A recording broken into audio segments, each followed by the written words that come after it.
Throwback to when it was just me back in the day. On the pod? Yeah, just me having to run all the cams and the lights and the because you've got a crew sound now. and the yeah. My crew is Sood. Yeah. Damn. Yeah. Hey, shout out. Yeah, and she's not here today. No. Sick. I know. Damn. Yeah, it's just an empty chair. It's okay. Heard the allegations against me and was like, I can't be. Yeah. I can't be there during this. And which allegations are you speaking of? Oh, well, I was, hey, Uh-huh. you can do the line. Who is? You want me to go for it? All right. No. Hold on, we can lock in for a second. Oh, let's ask the question. Yeah. Matthew Raffin, who are you? An excellent question. How does it feel to get that in person? It's so weird because I see it. I'm like, I have a parasocial relationship with you even though I know you in real life. Yeah. And I ask myself that every time I wake up and look in the mirror in the morning. No, I mean, my name's Matthew, of course, as you've already prefaced, Matthew Raffin, and initials MCR, fully doxing myself. You might know the band. I'm their ghostwriter. But yeah, no, I'm a creative living in Vancouver right now. And it feels really weird to say that because for the longest time, for like 24 years, I got to say student. And that sounded a lot more solid of a life plan. But creative is what we're at now. Yeah, I run a radio show. I'm on an improv team. I'm going to be taking a voice acting course in a few weeks. I'm biting the bullet and diving full in on that, which is fun. I'm currently trying to look for a barista job, so to really complete the lifestyle. Or bartender, we'll see. You're going to get a septum? Oh, well, I think that the septum kind of comes naturally. It's like a christening. It's kind of like a baptism, I would say. Like being knighted almost. It's like, Yeah. I would. Well, the queen definitely has to do it, so that's their first hurdle. Yeah. It's It's a they them. Where's my non? See, that's what I have two versions of my resume. I have one with pronouns on it and one without, and it depends on the job I'm applying for. Is it barista gig? I gotta have they he on my resume. Come on, it's at a certain point. I'm like, should I put a headshot on it too? What does it mean to you to be a creative? Good question. I think, like, honestly, it's such a. I feel like everyone has a different answer for this, but it's so mindset for me, where it's like, I think for the longest time, I was like, I can't describe myself that way because I don't have like a backlog body of work. You know what I mean? It was like, well, just because I do all these creative things doesn't mean I'm like, okay. It sounds so like bohemian pretentious almost, where it's like, what am I, like a Nepo baby in New York? But I think like it really is just, if you pursue that as a passion and it is something that occupies a significant amount of time in your like day-to-day life, like I think you can easily call yourself a creative. It doesn't matter if you're making money from it or not. I feel like it's such a community-based thing as well. I think it's so like, do you surround yourself with people that also create? And I mean, like, that's not a requirement, but that definitely kind of feeds into that atmosphere. Yeah. Speaking on like that community aspect, we've talked previously about like the importance of community and creative communities. Where do you get like your creative community from these days? I mean, dude, I could talk about community. Getting me in front of a mic and having me talk about community is like I could talk about it forever, but creative community-wise, I am on a house team at the Improv Center at Granville Island. Shows every other Sunday, well, give or take. It's, I think, something about, like, it's a real, like, spread-out network nowadays. I feel like once the transition from university to life, I graduated this past year. It's been a really weird transition, especially as someone who previously, like, I was in UBC Improv. I got a lot of my creative community through that. And, even though I still have some crossover, like, I do stuff at the radio station here, CiTR, there's such a significant shift in, like, you get it less from all one place, and it's like a really wide network. Like I have, the house team at the Improv Center. I've got, friends that I talk to about radio stuff. I've got, you meet random people that are doing cool stuff. I made a friend like the other week who does like ghost writing and likes doing street interviews and things like that. And I'm like, oh, that's so sick. The transition is so shifting from like a concentrated space to a really spread out network that you really have to consciously build and like make an effort to like talk to people, just strangers, and be like, well, I guess everyone is going to be a stranger now unless I talk to them because you don't have Yeah. that shared kind of location, you don't have that shared environment anymore. Mm-hmm. Yeah. I think a lot of it can't, like, for me, came down to like convenience for a lot of it until I started to really kind of like focus. Okay, whose tastes more so align with mine, and not as if it's like in an exclusive way, just in a like when it comes to judgment and like artistic judgment. It's like like I may have a certain vision that I like, and it's like certain people I know understand what that vision is and can attune their judgment towards what my vision ought to be. Yeah. If that makes sense. I get exactly what you're saying with that. With there's such a difference between like creative network versus a creative network that like does a similar vein, like has the same vision. Creative vision is so different, and like I've met so many people that like I admire and respect so much, like on a creative level with what they do, but I know that I couldn't work with them necessarily because we just have a different vision for what that process should look like, and that's a good point. Yeah. Yeah. You mentioned voice acting school. People listening could hear your voice, I assume. I would hope. Listen, unless the recording's not going. Folks, did you hear that rich ass laugh? This laugh has a network of over 100K. All right. Oh, 100K. Maybe my boathouse. Yeah. No. Growing up, I was incredibly quiet. I actually was so soft-spoken that I often could not get a word in edgewise in any conversation. You meet my family, they're quite loud. And growing up being very quiet, I like always struggled where it was like we'd be at the dinner table and like they don't pause. So there's no pause. Now I can say something. It's like you have to overpower the conversation to get your word in or they're going to keep going. So it was really like a learned thing, actually, like my kind of natural projection. I've never gotten the note in theater or anything that I need to project more. And I think that says as much as you need to know. But yeah, voice acting, as you kind of initially asked, the hope is that everyone can hear the dulcet tones of my 100K net worth laughter, hopefully soon. But it's an avenue that, like, when I was a kid, I grew up very socially isolated. I didn't have a ton of friends growing up. I was bullied a lot. And I think, like, I had a huge escape in video games, animation, like animated things, you know, as like a kid that wasn't, like, didn't have a ton of, like, friends. It was like, oh, what's the natural, like, kind of escape? Things that are in a realm, like, kind of in a creative realm outside of, like, maybe live action films, for example. Like, I didn't resonate with those as much as I did animation. That just was, like, a safer space for me. How come? I think it's because it was, like, people were inherently scary to me for a while because of my experiences with that.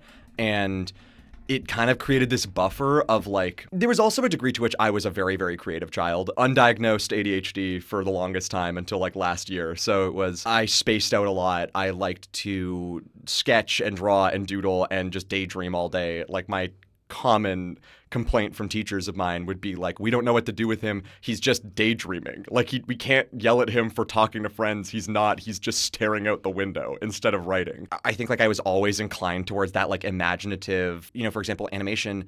You can just draw whatever. You can animate whatever you want, whatever your brain can conjure up. There's no thought of, geez, how are we going to practical effects this? How are we going to CGI this? How are we going to, you know, what kind of CGI are we going to use? What's our budget? There's just, the limit is what you can dream up and what your carpal tunnel can withstand when you're animating things. But so I think I always inclined towards it. And so voice acting was always a bit of like a pipe dream for me growing up. I was like super socially anxious. I had a ton of stage fright. So voice acting was kind of like this, I could do that. I could participate in the creative process, and you know, it's kind of safer almost. There's a degree of like anonymity to it. Your face isn't in front of a camera. And then I kind of lost that for a while because I pushed myself. I gained a lot of confidence on stage. I was full exposure therapy myself with like theater. I was horribly, horribly stage fright, and I just decided one day, I was like, I don't want to live like this. I want to be able to be on stage and be in front of people. And once I kind of worked through that, I developed such like a love for performance and entertainment and that whole process that I kind of forgot about the voice acting stuff for a while. And then it came full circle where I graduated and I was like, I don't really know what's next for me. I don't really want to go into like the academic sphere. I don't want to just be like, time to get a master's, time to get a PhD, like time to just grind for another like 10 years. No shade to if that's the plan, but like I couldn't see myself doing it. And it kind of naturally fell into place where I had a few friends that were taking classes with this voice acting studio in Vancouver. They had really good reviews. I like talked to some people and I was like, you know what? I'm going to jump for it because I've put off doing creative work that inspires me for long enough. Best time to start is yesterday. Second best time is today. And I was like, time to commit. Yeah. Well, your classes, you mentioned to me earlier before the cameras were rolling, that you'll be starting classes in the fall, I believe. No, actually, I'm done in the fall. You're done in the fall. Yeah, I start end of March. So whenever this comes, we're recording this mid-March, but whenever that comes out, a couple weeks prepping for it. Okay, so then you'll be starting end of March, over the summer, and then finish by the fall. You've taken some like classes, because I know that you've gone to the stew, a few times. How has that process been, just like kind of getting in there and kind of going, awooga, higa, hooga, higa, aluga, booga? You know, weirdly enough, I actually was one of the most confident people because I took a class with them before deciding to jump in with like a 6-month, massive commitment. I took a one-time intro class, and it was really funny coming from an improv background because I had no shame, unlike everyone else there was like, oh, I want to try this out. Like, I was like a stage actor in like high school, but it was really lovely. Like everyone was super nice.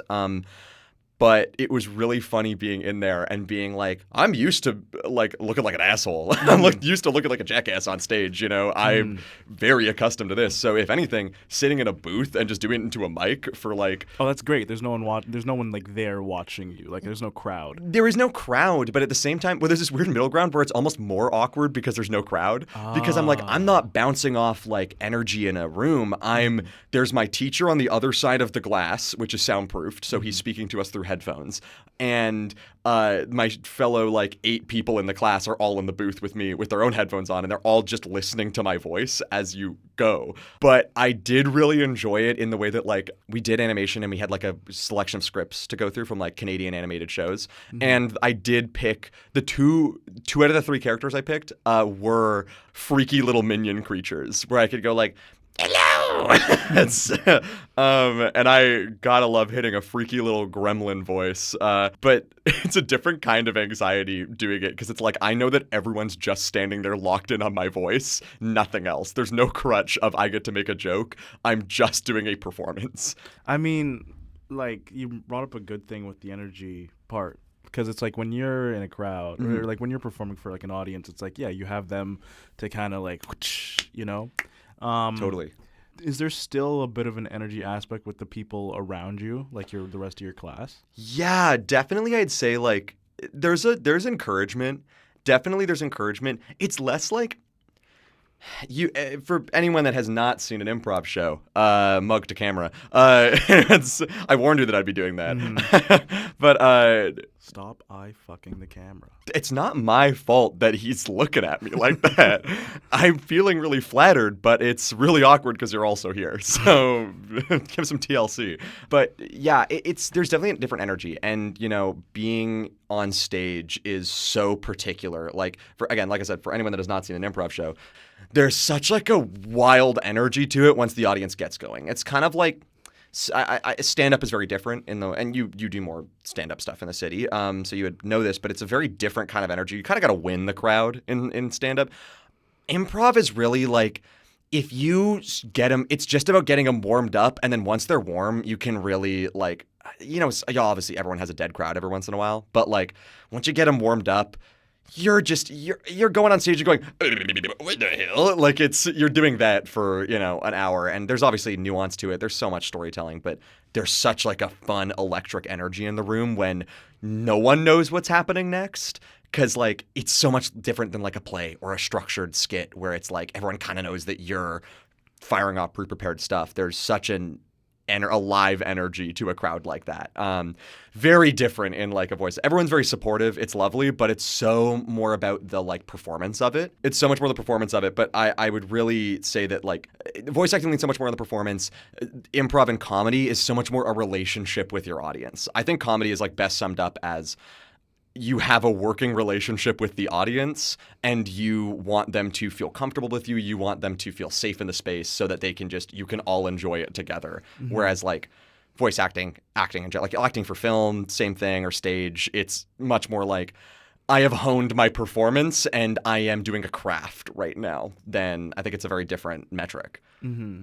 Yeah. I mean, I like the way you described the relationship with, because even improv and comedy, like you say, have very different relationships with like the spectator, I guess. Totally. Because it's like, at least in my experience with like stand-up, it's like there is the winning the crowd, especially at the start, because it's like they don't know who you are. Unless you're like a big name. They don't know who you are. You're just a stranger. You're a jackass up there with a microphone. Yeah, I've described it as like the fame, like there's like a curve you got to get over where it's like you start out doing comedy, you're at like college, it's all your friends, everyone's going to laugh at you. Go on stage and you go, and everyone laughs. It's like I look at the audience and they just know me. Yeah. So it's funny.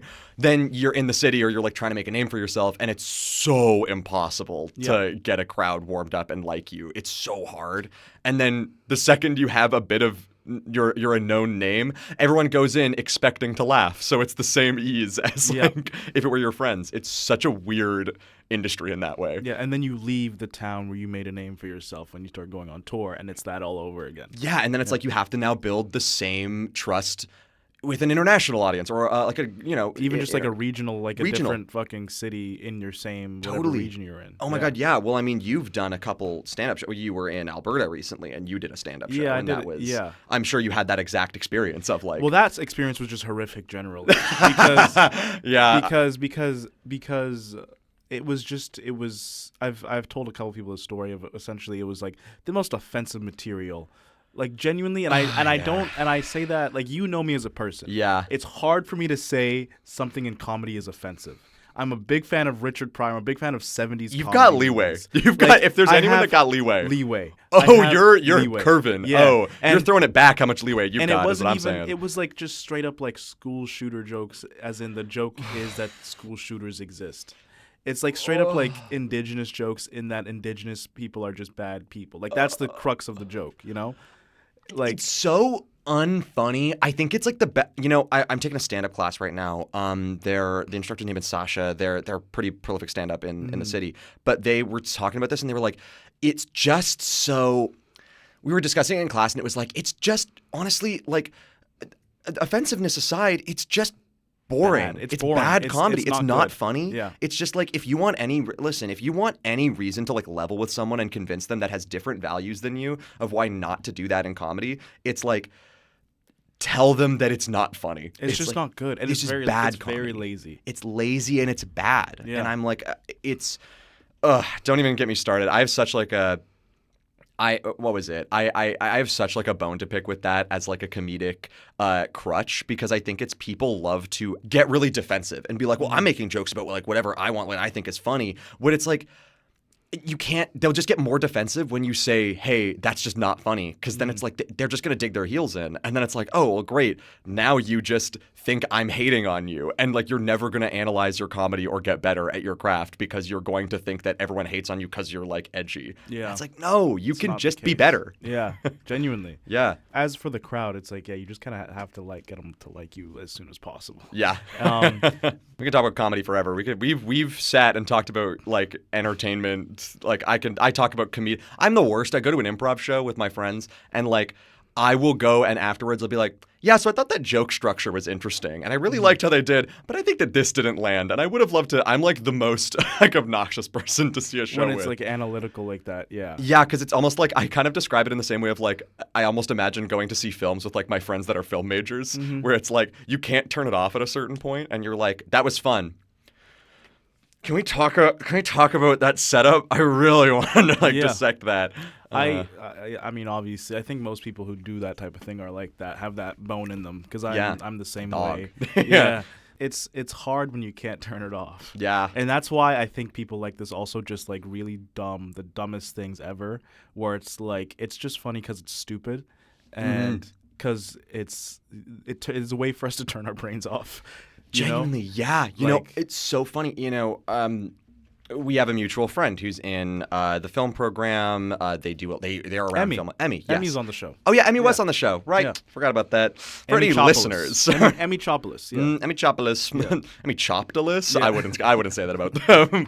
But yeah, I had them on my radio show because for the listeners at home, I have a radio show, CiTR 101.9 FM, every other Tuesday, where we talk about comfort media, and it's like an interview style where we kind of discuss like comfort media in like a low pressure environment. And I had them on, and they talked about Survivor, because they just picked up watching Survivor, and they were really enjoying it. And their whole reasoning for it was they were like, well, when I'm doing film and analyzing film all day, I don't want to go home and watch like a movie that I'm going to think about. I want to go put on like fun, reliable, predictable reality TV that's got a bit of an excitement. There's a bit of a social factor. There's some challenges, but like I know what's going to happen and it's not challenging to watch. And I so feel like it's a similar, almost like comedy, right? Where it's like, I love I'm brain rotted as hell.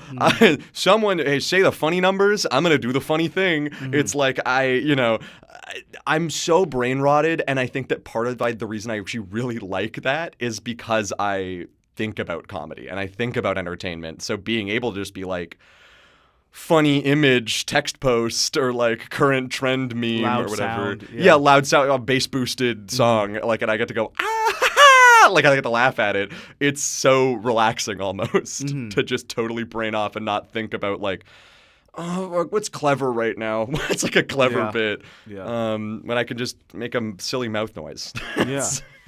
You kind of brought it up. I was going that way with the comfort media and your show, Comfort Zone. What was the impetus, and like did you have a certain relationship with comfort media before you started the show? You know, so true. That's like exactly what I love to talk about with it, because there really was. It's long-standing. I'm using so many. I love doing a through line and getting asked like a very normal question about a current event and being able to be like, and here's a backstory. I like comfort media, as I kind of mentioned, you know, being so engrossed in, you know, different kinds of media growing up, and that was very much like a comforting thing for me.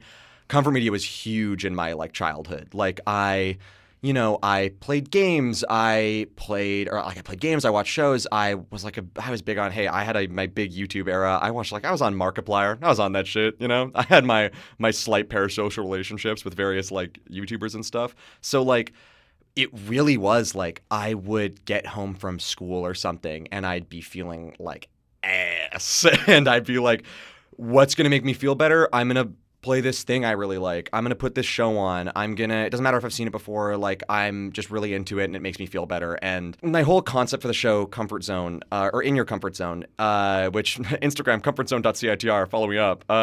It was really that I noticed that there's so much space in media, and like especially being someone that's pretty online, like on YouTube, on podcasting, it's everywhere. There's so much space to be critical about things, you know, and you know, it's a known thing where it's like video essay about here's why this game sucks, 1 billion gazillion views, millions must watch this video, versus here's why I really like this show, like 1,000, like 100,000. You know, it's like there's such a space for negative criticism of things and like critical analysis. And I love, you know, media literacy and all that. It's all great. And I love a 2-hour-long video essay about like a book series that I've never read. But like there's something that's like a joy of being able to just have a space where it's like I wanted a show where people could just get on and be like, I love this thing. It's important to me.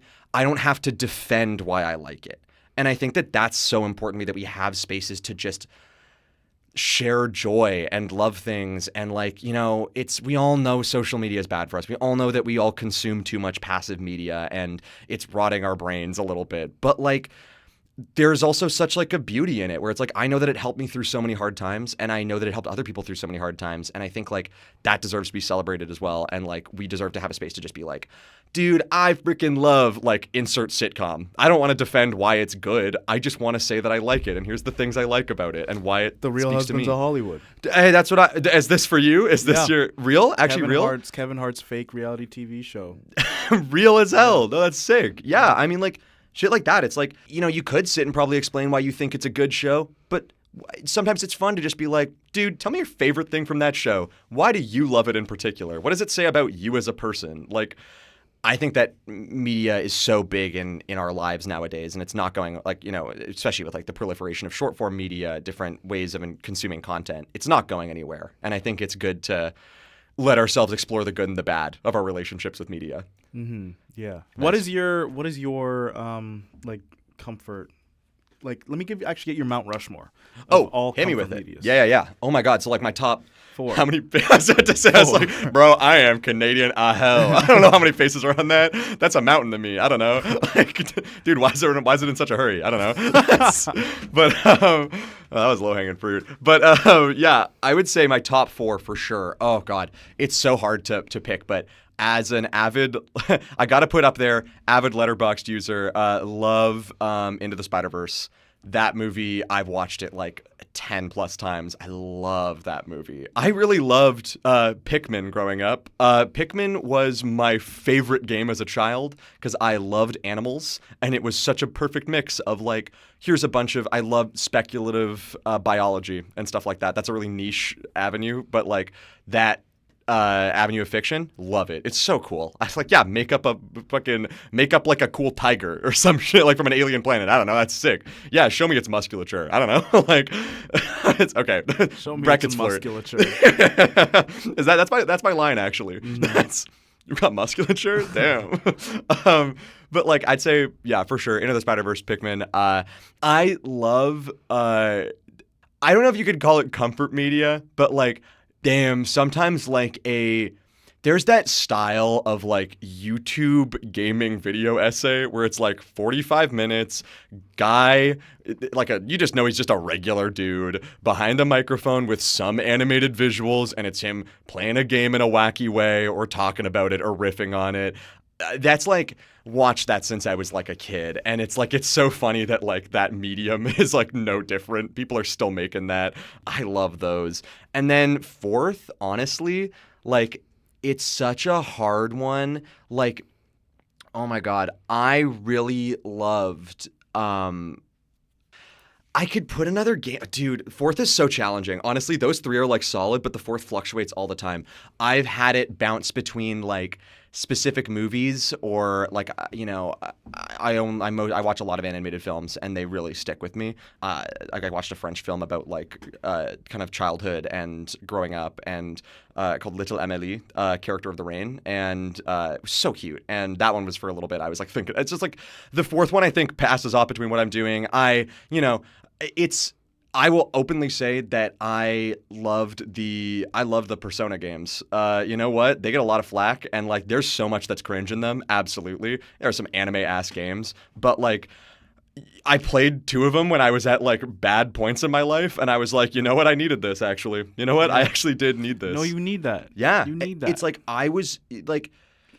Persona 3, it's a game, all about like depression and fucking, navigating life through loss. And I played it at a time that I was navigating a lot of loss. Mm-hmm. So it was really nice to be like, oh, this story really resonates with me. And it's, I think like that's exactly what comfort media is, where it's like, I know that like it's so deeply personal because the reason that something is your comfort media is so unique to you. And like that's what that, for instance, like those games are like, oh my God, I'd say those are comfort media because play them at really specific times where they do specific things for me emotionally. And that's so important that we have outlets like that. Yeah. Really quick. Yeah. I think I'm supposed to do your thing. Give this girl a call. Maydha Sood. She's supposed to be here. Oh, yeah. I thought it was weird that you like pulled me into like a side room and it's you can't see behind the cameras. There's just like floodlights and it's pitch black in here. Other than that, well, this is our black site. Oh, but yeah. Well, I mean, you did pick me up and you kind of blinded the windows, so yeah. I'm just this is Maydha Sood. We have to just make sure that she's alive. Totally. What's going on with her? Check in on your friends, everybody. You know, you never know what they're going through. No, genuinely. Yeah. Slash real, actually. Slash SRS. Yeah. Oh, she's answered the phone. Okay. We're live now with Maydha Sood, Matthew Raffin. Whoa, Matthew Raffin, FaceTime. Hey. Wow, what an insane crossover. Hi, Matthew. Hey, how you doing? I'm sick. Damn. Everyone's taken out right now. Yeah, it's Mercury retrograde. That's what it is. I've been saying that. I could feel it. You can't just say Mercury in retrograde. Why not? Is it even? Is it right now? Why can't I say that though? Because it's not. Most things. That's the sky. That's the sky. Damn. You're dying, for real. If anything ever goes wrong in your life, just blame it on Mercury retrograde. I feel like, how does Mercury feel right now? First off, and you're saying Mercury retrograde like a politician. Like it's Obama. Yeah. Buzzword. Yeah. Yeah, it's like everything that goes wrong, it's either Iran's fault or it's Mercury Topical. retrograde. That's a crazy thing to put in the same category as Mercury in retrograde and Iran. Well, it's true though, isn't it? Am I an authority to speak on that? Stop coughing into the microphone. I'm sorry, I can't control it. Are you gonna be coming in today into the office? No, I get paid leave today. I don't. You're paying. You're paying? What the fuck? I don't even get paid. I don't. The board pays me. The exposure. You're still getting exposure even though you're on leave.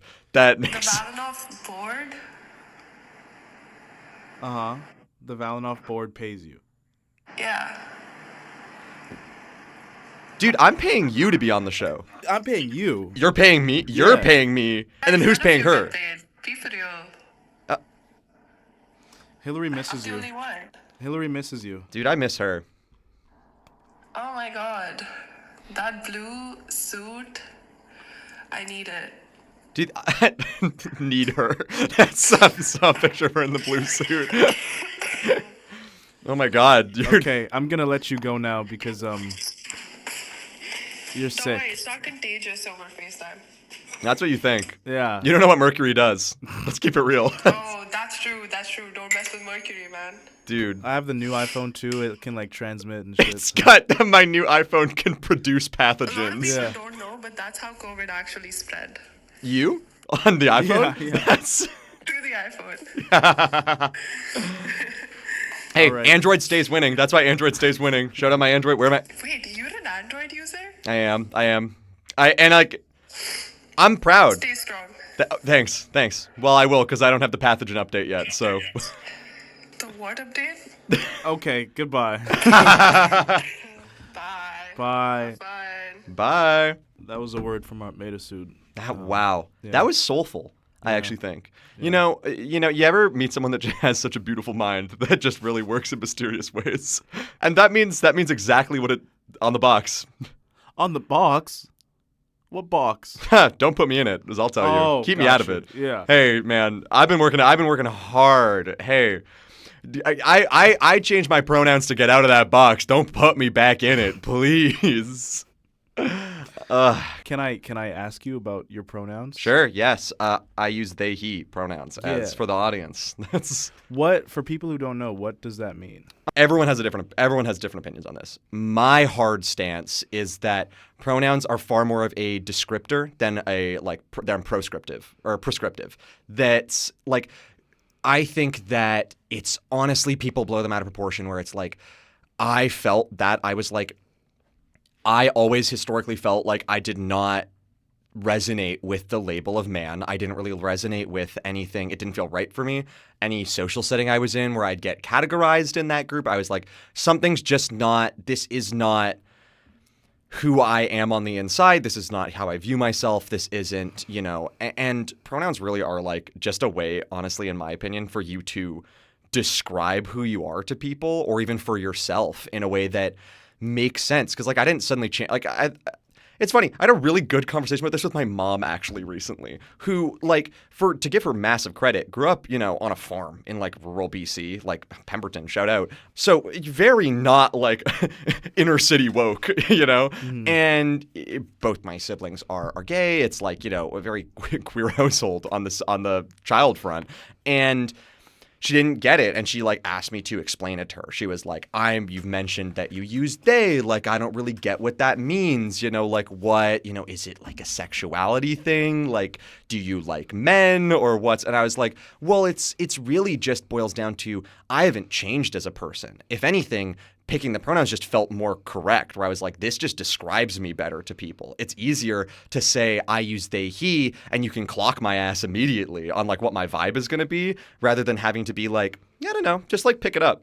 Just like figure it out. You know what I mean? For me, it's very much serves as like a tool, like a social tool. Because like I have viewed myself the same way the whole time, but like pronouns let me express that in a way that is generally pretty easy for people to understand, where it's like, I would use the label non-binary, I think, sooner than I would man. And it's just in the way that it's like, well, I just exist outside of it. You don't have to think about it any deeper than that. I think that we lose a lot of translation when we try to explain pronouns in a very complicated way. And I think they boil down very simply to descriptor of who I am as a person. And people, I think, are very receptive to that generally. Why they, he, and not they, them? Honestly, a huge part of it is that I present very masculine. I don't do a lot of the traditional markers that would, when you think about gender and like presentation, there is a lot of like expectation when you use they, them, or, you switch up your pronouns to like present differently and use, for example, if you were assigned male at birth to, if you want to like be more gender non-conforming, do things that are traditionally feminine. There's like and like if you were assigned female at birth, do things that are traditionally masculine. And I think like it kind of sucks that that's like, the only way that I can explore my identity is in the context of the binary. So I think like they, he, frankly, I know I present very masculine, and honestly, I'm just like, I don't know, if you drop a he, I don't really care that much. Like you're fine. You're just describing how you see me, and not everyone thinks that way. And I think that it's good to be really respectful of people's pronouns and be courteous that not everyone feels that way. And for some people, it's a lot harder, like it's a lot more personal of like an attack to be misgendered. For me, it's very much, I'm like, well, when my dad says, hey, man, I don't want to have to be like, actually, them.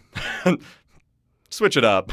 I just think it's like, there's no wrong answer. For you, at least, it's like you have a comfort. I have a comfort with it, yeah. And it took a while to get there. I used to be more uncomfortable with it. And I think as I've gotten more comfortable with my own view of my gender and my presentation, I feel less like I need the validation from other people that like, I'm going to be seen that way off the rip. Because when someone gets it and is like, oh, totally clocked that, I'm like, awesome, that feels great. I feel very euphoric in that. And when someone doesn't, I'm like, it's fine.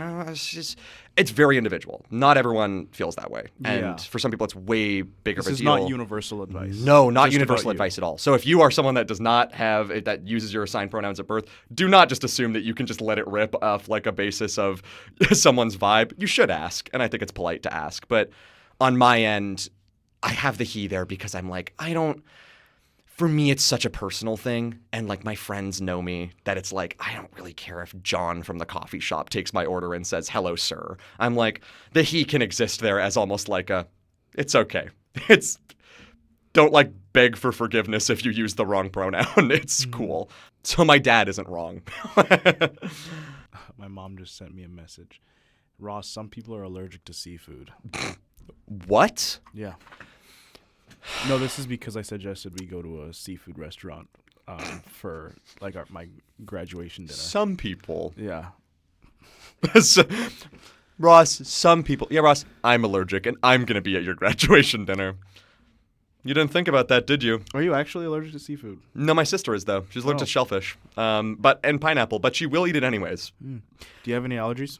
No, but I am friends with enough people that have various dietary restrictions that at a certain point I've almost lived an allergy through like osmosis. You got contact allergy? Yeah, contact. I get contact allergy. My friend eats lactose, and I go, oh, dude, I got a shit. Dude, I gotta shit myself right now. I'm kind of like a hyper empath in that way. That when someone's gotta shit themselves, I also do. And there's a camaraderie to it. Yeah. No, I don't. But it's the funniest thing. Like I'll go. My sister will just has an allergy with pineapple, but will just be like, dude, but this smoothie's so good. Anyways, my tongue's gonna swell up in about 20 minutes. But like this smoothie's awesome. That's me, because I'm lactose intolerant, but I still crush milk sometimes. Dude, Still what are crush you gonna cheese. not have like a cheese board? If You someone got gives you a charcuterie board, are you not crushing I'm that? eating the whole thing. I'll eat the wood too. What? Yeah. Dude, I'll eat the plate. It's eat that. the plate. Why not? It tastes good. Dude, I'll eat the table. I had a I'm hungry. Ross, I'm hungry. I believe it. I could eat this mic right now. Please don't. That's- I had a thing where I would lick the plate when I was growing up. If it was like really good. That Hungry was, like, ass. It was like Yes. it was like because it's like in TV shows. Bro too. took Children Are Starving and Somewhere in the World a little too seriously. It was like it was in TV shows, and it was like my way of showing that I really enjoyed the food out there, and I make a show of it, like Dude, I go crazy on that plate. Dude. I would look behind the plate. I'd look behind the plate to see that the person who made the food is watching me. He's Like, watching me. Oh my god, they're locked in watching you. Yeah. Freaky style on that plate. I don't know, like, dude, get you a dude who doing can the get freaky alphabet on on the that. plate. What Yeah. Oh Jesus. Yeah, no, I mean, like, hey, speaking of like, I gotta say, we were talking about this earlier, and not to absolutely steal your your interviewing, I gotta give a shout out to we were talking about community earlier, right? And finding community. And I gotta say, like, kind of ties it all in with the comfort media thing and like entertainment, everything. Community is like my call out post for people is like, put effort into your community. I feel like this is something that I wanted to say because people, I think, love to have a village and no one wants to be a villager. And sometimes protecting your peace can only go so far. And it's good to, like, this is such a pivot, but like, it's good to like really put effort in to reach out to people and like, comfort media, things like that, like I think all boil down to a sense of belonging. And I think that I just think it's so important. This is such a pivot, but I wanted to get a point out there about getting involved with like local things in your area and putting an effort in for people. I think I think and I guess kind of like a nice little bow on it, especially as it comes to Matthew C. Raffin. Yeah. My Chemical MCR. Romance. Like, because you've kind of described not so much having that sense of belonging for a long time. Yeah. Where it's kind of impacted your view on what community is and what it means to have a community and the importance of putting like an effort into the people around you and building that in whatever sphere that is for you. Because it may not be like a creative community, but if it's like I'm really into damn Jenga. Yeah. Like, where's my weekly Jenga crew where my at? blockheads at. Dude, I'm a big Jenga head out of that sense. Yeah. But yeah, like, I so agree. It's like, it's anything, right? It's like, there's such like everyone complains like loneliness epidemic. Everyone complains about the loneliness epidemic and is like, oh, like no one does anything nowadays. Sometimes you got to be the one to do it, Like sometimes you got to be the one to make the group chat. And 4 out of 5 of them might fail and might not go anywhere, but one of them will stick around and people will want to hang out. And it's so important that like, it's so easy to get off a long day, be exhausted, and just be like, I'm just going to go home. And I'm just going to sit in my room, and I'm going to lock myself away and do things. And that's fine. You got to recover every once in a while. But, like, finding community there has to be a degree of intentionality with it. And I think if you search for it and you want to put like it requires effort too. I think that people want to have the village and they want to have the cake and eat it too. And I'm like, you gotta, hey, sometimes village needs a mayor. Sometimes no one wants to be that, but sometimes you got to be the one to be like, okay, I'm gonna text everyone and be like, let's get something going. Let's try to make a community thing. Let's like try to